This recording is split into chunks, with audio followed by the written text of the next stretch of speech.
On this episode of the Carolina Sports Guy, we're back into training camp, folks, with the Carolina Panthers. This time, scrimmaging the Indianapolis Colts in Indiana. Before we get into today's content, please make sure you subscribe. It doesn't cost anything, folks. Really appreciate it. Pound that like button, hit that bell notification to be notified of future content like today's video on the Panthers, sometimes Charlotte Hornets, Carolina Hurricanes, and major college sports in both North and South Carolina. And leave me some comments. I love the dialogue, folks. Okay, folks, Panthers are at it again right now, and they're scrimmaging. By the time you get this, probably going to see it on the eve of their preseason game Sunday against the Colts. Right now, they're scrimmaging in their second game, and maybe I'll get a little into that of major development. I've looked at a little bit, but it's kind of, today I'm going off of yesterday, which would be Thursday's August 12th coverage of the first meeting with the Colts and the Panthers.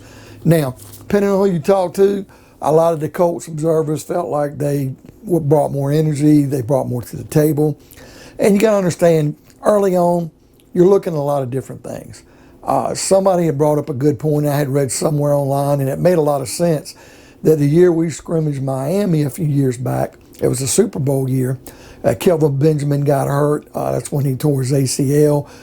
Nobody's fault on the Dolphins. It was just one of those things where he planted, I believe, and leg popped on him and was out for the season. And was like bummed out because he had such a great rookie campaign. The Dolphins took it to us. That's when they had Sua. And everybody walked away from that thinking, man, the Dolphins look great. We look like trash. Well, the Dolphins ended up, I believe, being like 7-9, if I'm not mistaken, that year. I can't remember. But we ended up being 15-1 and going to the Super Bowl. So you really can't take these scrimmages with teams. It is good for the youth development. You want both teams to stay healthy. You don't want any major skirmishes. But it is good to see somebody other than teammates you have. And it really helps the coaches more than anybody else. For the player development, for guys you are on the fence that you're either going to keep, or guys that you might think, he's not showing me enough here, we're going to cut him. So that's very important. All right. Looks like the Carolina Panthers, the corners look a little lost. Horn's been clutching and grabbing some. He got away with it at the University of South Carolina. It's a different ball game in the pros, folks. He is tough enough with the mentality, especially with his dad being an NFL receiver years ago, Joe Horn. But JayCee Horn has got enough. He's been around the game enough with his dad and just being a seasoned pro through him that even as a rookie, he understands what it's all about.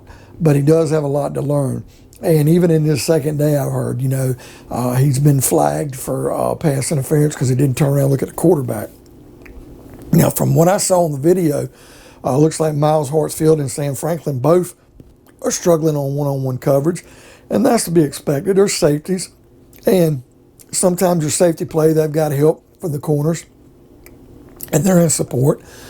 So being one-on-one matchup, that's not really what the safety's known for.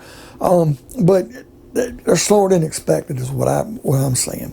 Donte Jackson, now he looked all right. From what I could see, he is seasoned, playing well. You ask me, folks, he's the leader in the secondary, other than Jeremy Chinn. I just think he's been very vocal, helps with the coaches. This guy's, if he keeps it up, man, I'd like to have him back, but he might be bunking for a big payday. And Jeremy Chinn, he's just so fluid, folks. He is such an athlete. Everything's so smooth. It could be a sophomore slump this year, maybe. But then again, he's just so good at what he does that he could really just explode on the scene and just take off. It's going to be a continuation, and he's only going to get better.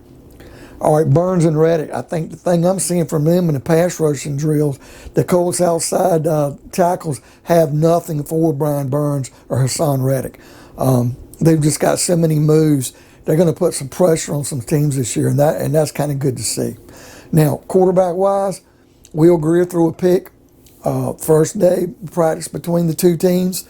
I don't think the quarterbacks look great. Darnold, he was picked off the first day, picked off a little while ago from what I read, on this red zone drill. But some of him, the coaches are saying the receivers didn't run the right route, missed assignments. But a couple of balls I looked, he threw, he kind of underthrew one or he missed time one. I wouldn't say I saw his receivers. Now, that's not to say that Darnold stunk up the joint. He's still kind of ironing out some things. Remember, he's still got to get used to some of these receivers. Now, DJ Moore, he looks the part. He looks like he's ready to go. And Robby Anderson, he runs so smooth. He is just a pro's pro. And, I mean, you know, even if it's the last year we had the guy, he just looks really good. And what can I say, folks? I could go on and on, take one full minute and make this a Terrace Marshall Jr. appreciation thread. No matter what happens the rest of this draft, getting Terrace Marshall Jr., even though wide receiver was a luxury, this guy looks legit. A cross between Moose and Muhammad. I've spoke about it before. And just, I'm trying to think of someone else. Maybe even Thomas from New Orleans. Man, the guy's better than advertised. He's just so smooth, so solid. He just snatches the ball out of the air, and everything seems to be effortless. And it's just going to be a monster, folks. If he doesn't get hurt, if this team doesn't push him too hard, or let's just hope he doesn't have, you know, re-injury because he's coming through an injury. If he is just kept on pace, he is going to have a hell of a year, and it's going to be hard to keep this guy off the field. And like I said, guys, even if Anderson and DJ Moore are starting receivers, Terrace Marshall Jr. could come in the slot and be a matchup nightmare. Come in, relieve one of them on a certain play. He's just going to be that good. I'm excited. Hey, Omar Bayless, he looks okay. Seeing him doing his thing out there on the field, been impressed with him. Saw some other guys out there looked okay. Like Micah Simon, the guy who's really impressed, and I didn't even put him on the depth roster video because he's so far down. C.J. Saunders, the undrafted wide receiver out of Ohio State, looks really good. He's starting to impress. He just seems to get open, folks. Like the old Wes Walker or Amendola, or guys like, I'm trying to think of who the other guy was, used to play for the Patriots that looked really good. Edelman. It just seems to be one of these guys that just gets open. He finds a way just to catch passes. And man, it might be very hard to keep this guy off a roster. And if we do, if teams notice how he's playing, they're going to pluck him off our practice squad because this guy's bound, if he doesn't make the roster, he's going to be on the practice squad. So somebody's probably going to be bound and determined to snatch him up. And this receivers this year is just one area where we've got an overabundance of talent. The O-line, oh, folks, it needs some adjustment. It could be the trouble spot as expected. Cam Erving, oh, my God, at left tackle looks troubling. Trent Scott, can he play that? Do we got to move Moton over? If we move Moton over, is Christensen going to be ready at right tackle? You know, I'd love to just keep Moton on the right side and know we're good and have Christensen learn some depth this year. But my God, between Cam Erving and Trent Scott, what do we have at left tackle? Can Dennis Daley get over? How are our guards looking? I've heard some terrible things about Pat Elflein so far. Can we put Dennis Daley in there? I haven't heard much about our other guard spot that's got Deonte. Gosh knows, his name escapes me. I want to say Deonte Jones, and forgive me if I'm wrong. I've just drawn a blank. Deonte Brown, there you go, from Alabama. Can he play the part? You know, our other man on the scene, John Miller, how's he looking? And of course, the center. I know Paradis has been in there, and Tecklenberg is his relief man. But we really got to worry about that, folks. It's something to think about. So right now, our offensive line, that's the dilemma. We got to really look at that. And linebacker, the depth, and just who can play outside. Because Shaq Thompson, Denzel Perryman, injuries are piling up, folks. And I don't know what to make about it. We did sign the other day Josh Bynes, play linebacker. He's played for several teams, Detroit, I believe, Arizona.